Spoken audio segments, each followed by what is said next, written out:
O grande dia chegou, finalmente eu vou ter a oportunidade de mostrar para vocês o primeiro carro que eu tive, um Opala. E felizmente é um 6 cilindros. Tá?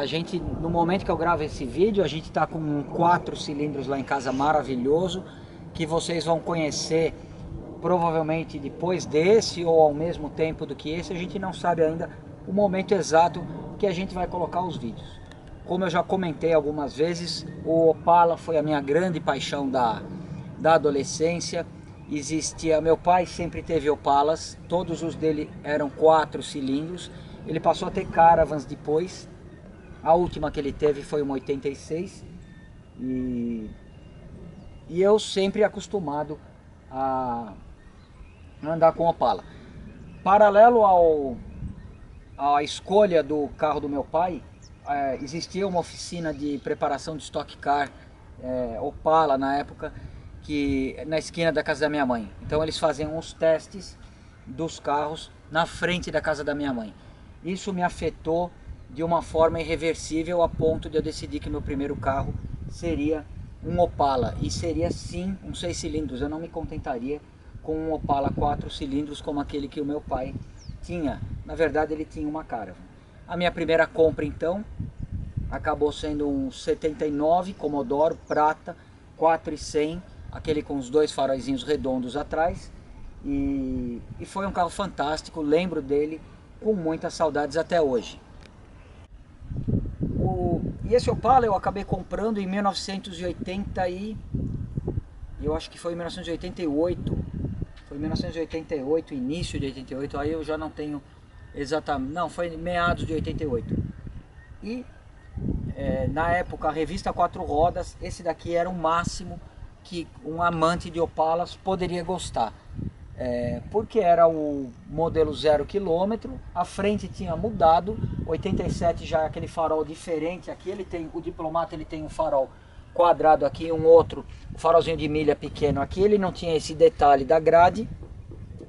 E então esse era o que a gente via na revista e sonhava.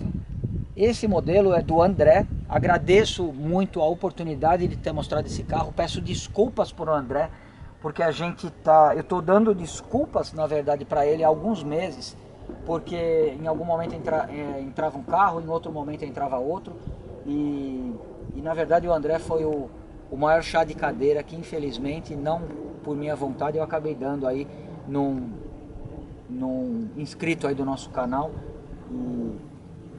e peço desculpas por conta disso. Esse daqui 88 é um Diplomata, é o modelo mais luxuoso que existia na época, e provavelmente, eu não tenho certeza absoluta, com a exceção do câmbio automático, que na época eu não tenho certeza também, mas eu acredito que 88 foi o primeiro ano do câmbio automático de 4 marchas. Com exceção do câmbio, que é mecânico, esse carro é completo. Para ser mais completo do que isso na época, só se ele tivesse o câmbio automático. A gente vai apresentar o carro de uma forma relativamente objetiva, porque a gente tem muito serviços para fazer nele. Todo de couro, tá?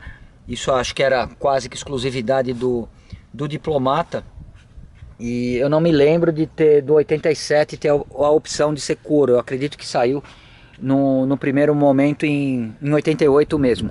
O volante, o 87 era um desenho diferente, era aquele que os 2 raios saem aqui da parte de baixo, por conta da Caravan do meu pai ter aquele volante, e para o meu gosto pessoal eu prefiro aquele modelo de volante. O painel aqui já tinha ficado diferente de novo. O Opala ele passou por uma série de crises de identidade aí nos anos 80, final dos anos 70. Ele tinha faróis redondos, passou a ter faróis quadrados. O painel tinha instrumentos redondos até, eu acho que 83, 84, passaram a ser quadrados, todo quadriculado, porque era a tendência da época. E a GM provavelmente estava muito atenta aí à vanguarda do que era na época, e acabou colocando, voltou provavelmente em 88, ainda que o gabinete do painel aqui seja quadrado, eles acabaram voltando para os instrumentos redondos. A Bianca vai dar uma volta em torno do carro, que é maravilhoso de qualquer forma. Não estou nem batendo a porta, porque a gente não sabe como funciona direito o mecanismo, se está tudo em ordem. Ali é por onde sai o ar condicionado para quem está na traseira. Esse pequeno dispositivo aqui, pode ficar aí, Bianca. Isso daqui era um luxo na época, e você guardava as fitas cassete para ouvir no seu toca-fita. Tá, então você provavelmente conseguia etiquetar aqui, colocar alguma identificação, que tipo de fita que você tinha aqui, e elas ficavam bem guardadas aí.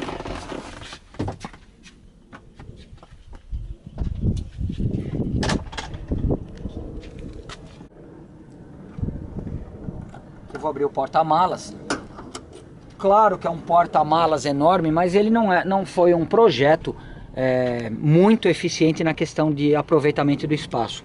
Comparativamente a outros concorrentes, nem concorrentes, por exemplo, o Premium, ele tem um porta-malas quase tão grande quanto, e não tem tantos obstáculos igual a gente tem aqui. Esse, por ser o Diplomata, é todo forrado de carpete. Aqui é a entrada o bocal de abastecimento do tanque. Tá? Fica escondido aqui. Sempre foi aqui nos Opalas, e muitas vezes camuflado. No início dos anos 80, a placa tinha um mecanismo de uma dobradiça aqui, uma mola que mantinha a placa no lugar, escondia a tampa. Nos anos 70 ficava uma tampinha cromada muito bonita aparecendo aí.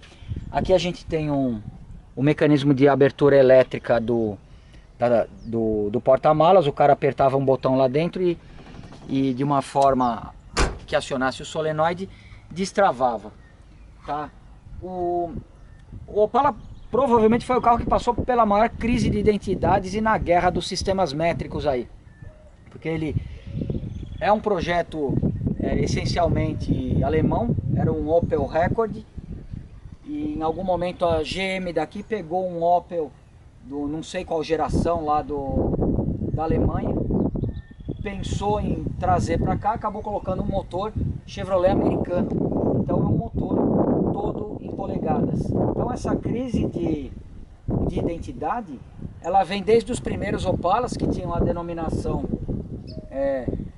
primeiro era o motor 3800, que era o 230, depois passou a ser o 4100, que era o 250. Isso daí durou até meados dos anos... Não, até meados não, provavelmente isso daí existia o logotipo ali, foi até os anos 80. Em algum momento aí apareceu, nos anos 80, o 250 S, ou seja, eles tiraram a nomenclatura em centímetros cúbicos e passaram a usar imperial, 250 polegadas cúbicas. O motor era absolutamente o mesmo.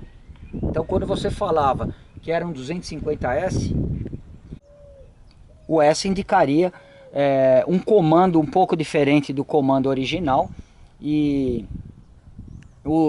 garantia que ele tinha tuchos mecânicos. E isso daí é outra coisa bastante interessante, porque todos esses motores originalmente americanos, eles tinham tucho hidráulico que favoreciam aí as regulagens, não exigiam que você fizesse regulagens constantes, mas quando era alguma coisa mais voltada à performance, eles usavam tuchos mecânicos. Então, em tese, um motor 4.1 é a mesma coisa que o motor 250S, só que numa outra escala, num outro sistema de medidas. Um motor 4.1S, em tese, é a mesma coisa que o motor 250S. Tá? E aí você tinha o motor 151S, tá? Que saíram alguns, que eram, vamos dizer, uma versão mais esportiva ali do 4 cilindros. Eu não sei dizer exatamente, eu prefiro andar e curtir os carros, eu não sou muito burocrata. Eu sou um cara que se apaixonou pelos carros nos anos 80, e naquela época as coisas eram mais objetivas. Você se aplicava mais podia ser limpar um carro, a andar com o carro, a ficar embaixo do carro mexendo, mas não existia o que hoje existe, que a pessoa fica na frente da tela do computador, lendo, relendo informações, copiando e colando, e seja uma informação verdadeira ou seja uma informação falsa. Então, ainda que hoje a gente tenha todas as informações possíveis à nossa disposição, eu busco apenas as que me são úteis de fato Então alguns pequenos detalhes a gente acaba tomando conhecimento e a gente acaba absorvendo. Mas de uma forma geral eu não sou um burocrata, seja da história do Opala ou do Fusca ou de qualquer outro carro. Bianca, vem pra cá, vamos mostrar esse lado como é que tá. O carro tá inteiro, tá? A gente deu muita sorte. A gente deu muita sorte do André ter procurado a gente e da gente estrear um Opala no nosso canal, e um Opala em tão bom estado e ainda mais um top de linha. A estrutura do carro, teto, até aqui praticamente, boa parte dos paralamas ali, o monobloco do carro, ele praticamente não mudou desde 1970 até 92. Pequenas alterações estéticas foram feitas, tanto na versão 2 como na 4 portas e como na Caravan. Por exemplo, a porta é praticamente sempre a mesma. O sistema de fechadura aqui sempre o mesmo. A forração de porta muda quase que infinitamente. Bancos mudam. Existem uma centena quase de combinações. Existe desde do Opala completamente pelado, que você tem tudo manual, até essa versão que é a mais luxuosa de todas, que tem travas elétricas, vidros elétricos, ar-condicionado, essa bela luzinha aqui que avisa de noite quando alguém abriu a porta, para de repente um carro não passar e não levar a tua porta embora. Então, ainda que existam variações estéticas como isso, bancos e tudo mais, o grande lance, vamos dizer assim, de você ter um Opala e de a manutenção ser muito simples, é que praticamente todo o conjunto mecânico não se alterou. Ou você tinha um Opala 6 cilindros, ou você tinha um Opala 4 cilindros, mas de uma forma geral, a manutenção era sempre a mesma. Claro que a maçaneta mudou, tá? A maçaneta mudou para os modelos mais novos, os retrovisores mudaram várias vezes, não foram algumas, mas essencialmente o conjunto mecânico do carro é o mesmo. Bianca, vamos mostrar o motor, deve estar todo mundo doido para ver. Bom, a Bianca está mostrando algumas etiquetas aqui do vidro, não tenho certeza, tá? Se elas vieram no carro ou se o André colocou uma reprodução, mas de qualquer forma, o novo ele vinha com alguma coisa bem parecida com isso. Bianca, para de mostrar esse tipo de coisa e mostra aqui pra gente o que de fato interessa a todas as pessoas. Então, primeiro eu vou falar o que eu não gosto nesse carro, todo esse trambolho aqui, o ar-condicionado. Tá? Não que eu não que eu goste de passar calor, mas isso daqui para mim ofusca a beleza dos 6 cilindros em linha, tá? A gente tem aqui, a Bianca, isso, aproxima mais um pouco por cima. Esse daqui vai ser difícil a gente mostrar as coisas de uma forma mais simplificada, mas o ar-condicionado atrapalha muito a visão. Aqui embaixo a gente tem o filtro de óleo, bomba de óleo desse lado, bomba de combustível desse lado, distribuidor, comando de válvulas passa aqui, ele passa na parte de baixo do motor, acionado aqui pela frente, existe uma tampinha com uma engrenagem, muito parecido, vocês que viram a série da retífica do motor do Zé de Mello, é um sistema de engrenagem exatamente igual àquele, com a diferença que ele não fica dentro do bloco ou dentro da carcaça, ele fica na parte de fora e ali vai uma tampa de lata, igual essa que a gente tem aqui. Então a gente tem aqui a tampa de válvulas, aqui a gente tem as tampas de tucho, que no motor 4 cilindros é uma tampa um pouquinho maior, mas é uma tampinha única, tá? E do outro lado a gente tem a parte de carburação e de escapamento. Aqui está o carburador, coletor de admissão, a gente já vai ver isso em mais detalhes, e o coletor de escapamento aqui embaixo. Desse lado fica o alternador, ali para baixo a bomba da direção hidráulica, tá? E cilindro mestre na posição que a gente espera que ele se encontre pela posição natural do motorista. Motor do limpador fica aqui dentro do cofre do motor. Esse carro, o objetivo dele era o luxo máximo, tá? Ainda que a gente tenha tido aí algumas versões, principalmente nos anos 70 e início dos anos 80, que eram versões mais esportivas, mas depois que a ameaça da Ford com o V8 e o Dojão desapareceram, o Opala ele ficou numa categoria, vamos dizer, de alta potência, que a gente pode chamar, mas jamais a gente pode chamar um Opala de um carro esportivo. E por um motivo muito simples, tá? Se alguém me falasse isso quando eu tinha 16 anos, eu ia xingar, eu ia falar que o cara não sabe de nada, porque era o motor mais forte de todos. Mas não é um carro esportivo. Pô, Tonelli, os Stock Car que balançaram no teu coração na década de 80, quando você sonhava em ter um mullet. Não, nem eles são esportivos. Na verdade, eles são carros adaptados para a pista. E quando eu digo que eles não são esportivos, é porque o que eu entendo de um carro esportivo provavelmente é o mesmo conceito que um europeu tem. É um conjunto equilibrado. É uma suspensão que combina com um câmbio, que combina com freio, que combina com o motor. Então, da mesma forma que o carro acelera, ele freia, da mesma forma que o carro acelera, ele faz curvas, e normalmente um carro leve, não pode ser um carro pesado.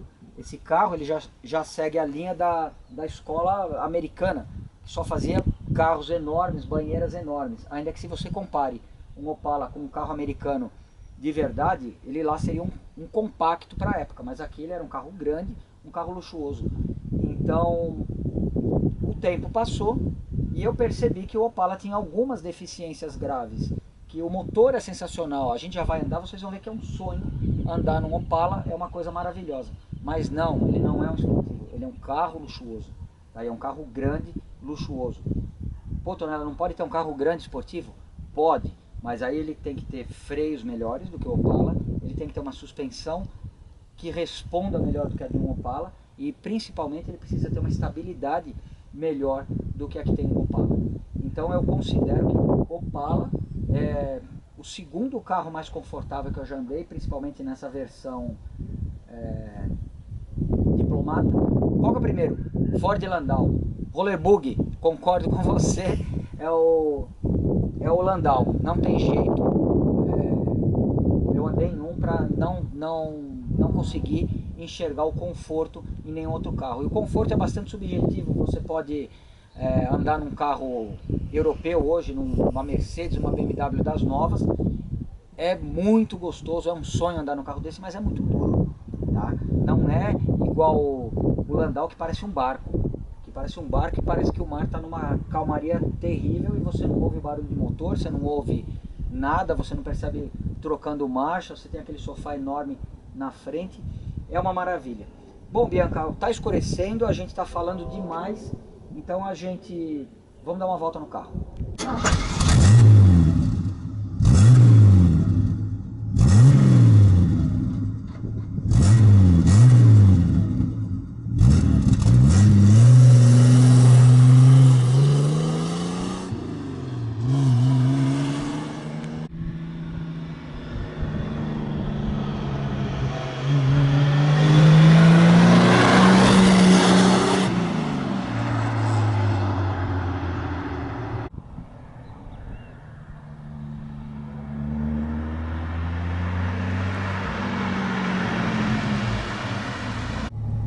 Um luxo maravilhoso que saiu, acho que a partir do 88 até 92.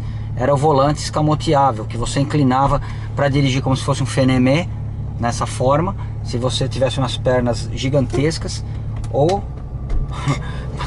alguém poderia querer dirigir assim. Então normalmente isso daqui eu acredito que tinha mais a função de repente você fazer um ajuste milimétrico aqui, um dentinho para cima, um dentinho para baixo, para você enxergar os instrumentos, mas você não ia colocar tão para cima ou tão para baixo. A partir de 81 que saiu esse painel, em 80 o carro ficou quadrado, do jeito que ele está aqui. Antes era o modelo, até 1979 era o modelo que eu tive, a frente parecida com alguns Chevrolets dos anos 60, americanos, início dos anos 70, e a traseira com duas lanterninhas redondas de cada lado. Em 1980 ele ficou todo quadrado, mas manteve o painel da década de 70. E por quê? Porque eles tinham dúvidas ainda do que eles deveriam fazer? Claro que não, é porque eles tinham um estoque dos painéis. Então por isso que eles precisaram acabar com o estoque dos painéis, porque simplesmente eles não estão pensando em criar assunto para para um fórum hoje em dia. Eles simplesmente são capitalistas que querem ganhar dinheiro e aproveitar todas as peças que eles têm no estoque, até a última. Então em década de 80 1980 foi mantido o painel antigo ainda. A partir de talvez final dos anos 80 saiu o modelo 81, que já era o painel quadrado dessa forma. Particularmente por lembrar os carros do meu pai, eu gosto muito desse painel, tá? Ainda que eu, olhando hoje friamente, sem a lembrança do meu pai, eu já vi designs de painéis muito melhores. Aqui é o ar-condicionado, que normalmente ficava vazio, esse console era diferente, mas daqui pra cima, a partir de 81, ele é essencialmente a mesma coisa, tá? Claro que o André colocou um rádio novo aí, deve ser um DVD, alguma coisa assim. Esse conjunto de instrumentos aqui, como eu já comentei, ele mudou várias vezes. O que não mudou foi, por exemplo, os indicadores aqui de direção. A impressão que dá é que eles foram adaptados aí às pressas pelo fabricante. Eu vou desligar, a Bianca vai mostrar aqui, ó, um quadrado com a luz da bateria, um quadrado com a luz do óleo. Então, se você observar o design, vamos dizer assim, não combina com o resto. Se a gente for avaliar friamente, a gente percebe que ainda que o carro seja lindo, maravilhoso e confortável, algumas coisas elas foram adaptadas esteticamente para que o carro pudesse ser vendido. Tonela 5 marchas, que maravilha, né? Não, 4. Todos os 6 cilindros tem 4 marchas. Primeiro um câmbio com um trambulador de varetas externo, que faz um barulho que pra mim é maravilhoso. Ele faz um barulho todo charmoso. Como esse barulho para pessoas mais sensíveis incomodava, que hoje em dia são as pessoas que andam de Veloster, provavelmente, a GM se obrigou a fazer um câmbio que tivesse uma troca de marchas mais suave para os 6 cilindros. O 4 cilindros, se eu não me engano, ele compartilha o mesmo câmbio do Chevetinho. Então já era um câmbio que não fazia barulho, tá? Aqui a Bianca mostra. Você abre o vidro de trás ali, ó, fecha aqui. Aqui a mesma coisa, consegue abrir, consegue fechar. Então é uma maravilha. Aqui você tem um ajuste que muito difícil você achar num carro de hoje em dia, que é o retrovisor elétrico. Bianca, mostra teu retrovisor ali. Isso. Agora você mostrando o retrovisor, eu vou... Pelo retrovisor a gente vai tentar ler o que está escrito ali no muro. Se é Ame-se ou Satanás. Não dá pra ler porque a gente não parou no... Ah, Ame-se, ó lá, tá lá atrás. A gente parou no lugar do Ame-se. E... Então, é um luxo maravilhoso. E incrivelmente esse carro que já vai completar aí 30 anos, daqui a 3 anos, tá com 27 anos, tá em plena forma. Bianca, agora sim você mostra o painel. Desculpa que eu tô meio afobado para fazer o vídeo. Vai até 220 o velocímetro. Aqui a gente tem um marcador de temperatura, marcador de combustível, tá? E a gente já mostrou o Monza um tempo atrás. Na verdade, no dia que a gente tá gravando esse vídeo aqui, é o dia que vai sair o vídeo do Monza do Marcelo. E aqui o contagiros. Tá, alguns modelos que não eram diplomata, no lugar do contagiros, quando era esse painel a partir de 81, ele tinha um relógio, tá? E como por ter sido um painel, vamos dizer, bastante adaptado, aí ele não tem a mesma fluidez, ele não é tão bem resolvido como o painel do Monza, da linha Monza de uma forma geral. Bom, vamos dar uma volta, né, Bianca? A gente precisa dar uma volta. Então a Bianca vai mostrar um pouco o painel do carro. Olha, mostra o contagiro. Esse é o grande prazer de você dirigir um carro desse. Olha, eu vou colocar a segunda. Tonela, sai rasgando. Não, calma. Olha lá. Esse é o grande prazer. Eu tô a 500 RPM. Não, Tonela, você não tá fazendo isso. Mostra aqui, Bianca, segunda. Agora é o que eu vou fazer, ó. Terceira, mostra o contagiro. Olha, eu tô a 500 RPM. Agora olha o que acontece. O carro tá desregulado. Ele chegou agora para ser regulado. Ó, tô em terceira.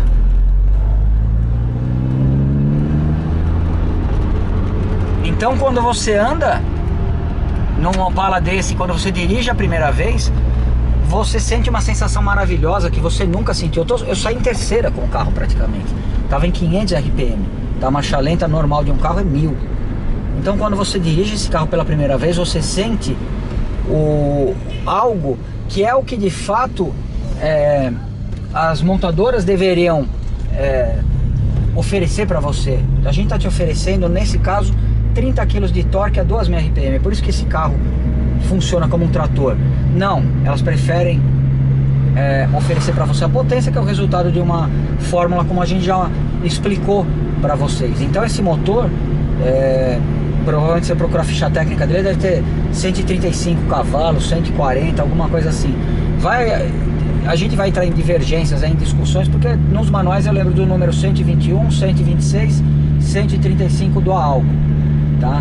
Existem duas formas de você medir: a BNT, que é igual a DIN praticamente, uma norma alemã, segue a BNT segue a DIN, que é a potência de fato que o motor tem, com escapamento, filtro de ar, do jeito que ele está montado no carro, sem disfarce.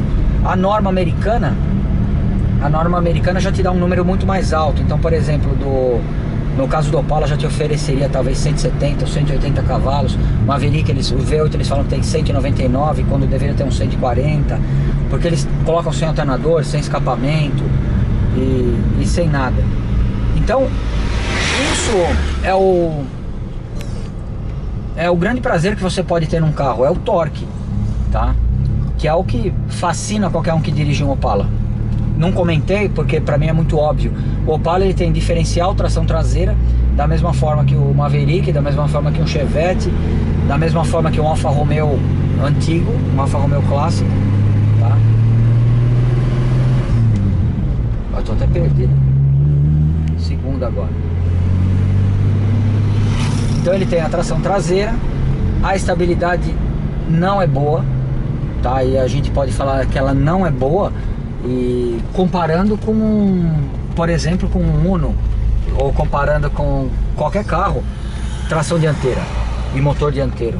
Porque aqui você tem uma tração traseira, um peso enorme na dianteira, você vai entrar numa curva muito rápido, ele vai tender a sair de frente, você vai tirar o pé do acelerador levemente, ou tirar bruscamente. Motor de 4 litros, quando você fizer isso, ele vai simplesmente frear muito forte a roda traseira e você pode dar uma rabiada.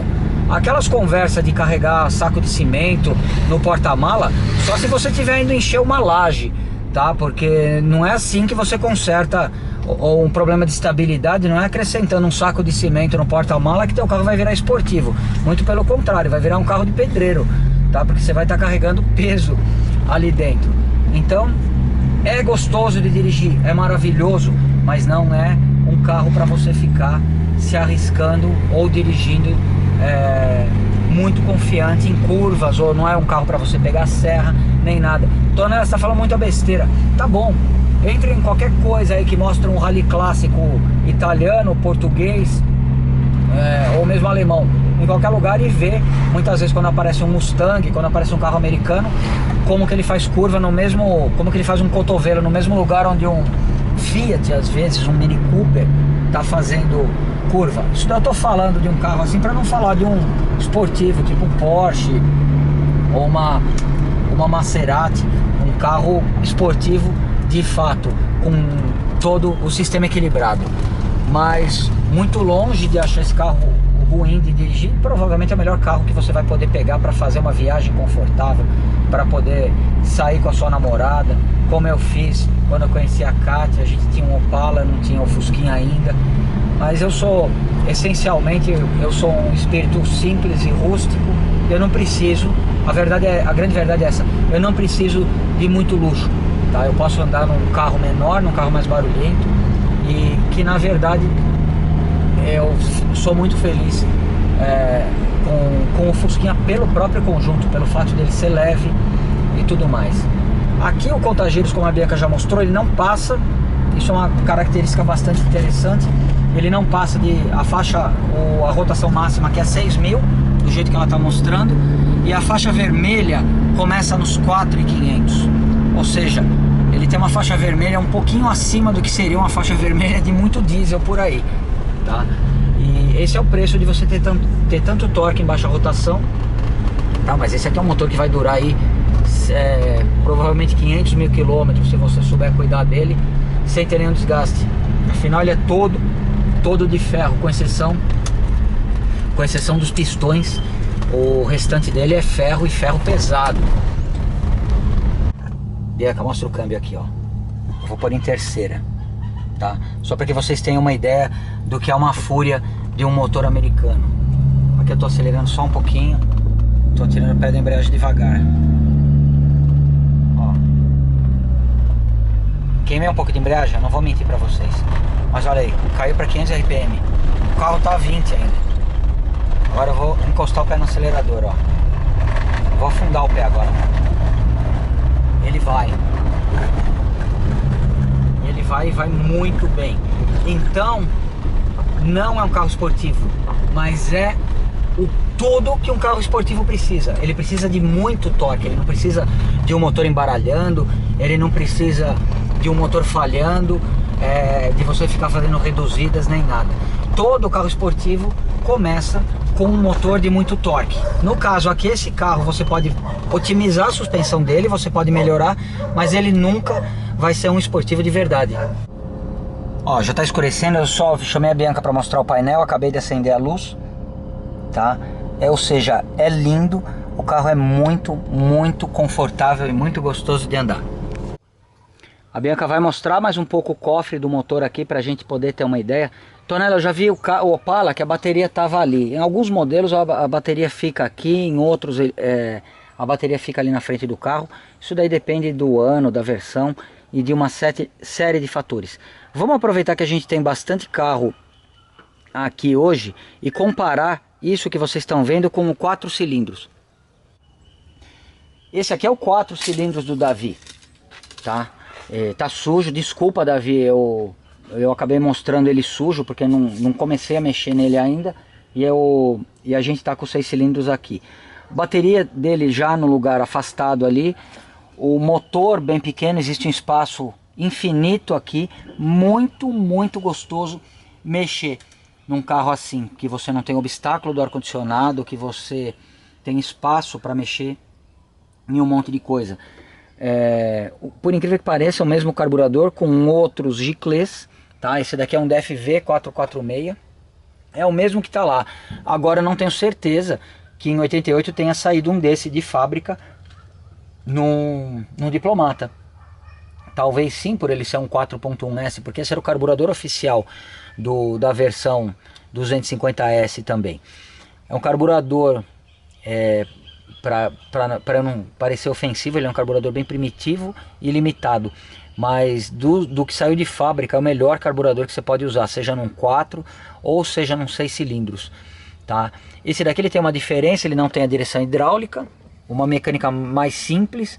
E no lugar dele ter um ventilador, esse suporte aqui muda quando vai do 4 para os 6 cilindros. O dos 6 cilindros ele é bem pequenininho para segurar o radiador ali na frente. Esse daqui ele trouxe o radiador aqui para próximo do motor, porque ele ainda usava o primitivo sistema de hélice, tá? E girando o tempo todo. Aquele, como vocês já observaram, ele tem um ventilador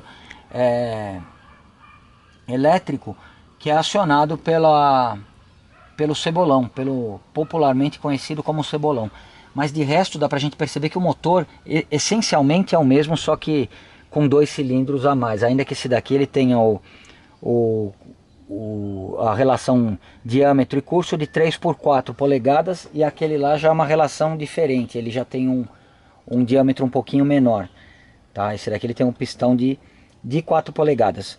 Bom, vamos deixar essa maravilha do Davi para outra hora, para outra semana. Agora a gente vai voltar lá para o nosso Diplomata.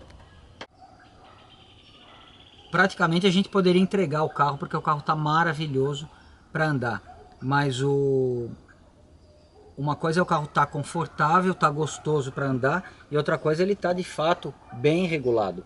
Então, quando você pega um motor maior, um motor, por exemplo, 6 cilindros, um motor V8, ele é muito tolerante a abuso de regulagem. Às vezes você está sem um cabo de vela funcionando e você tem o carro aí andando e o carro não falha um pouco, fica mais fraco.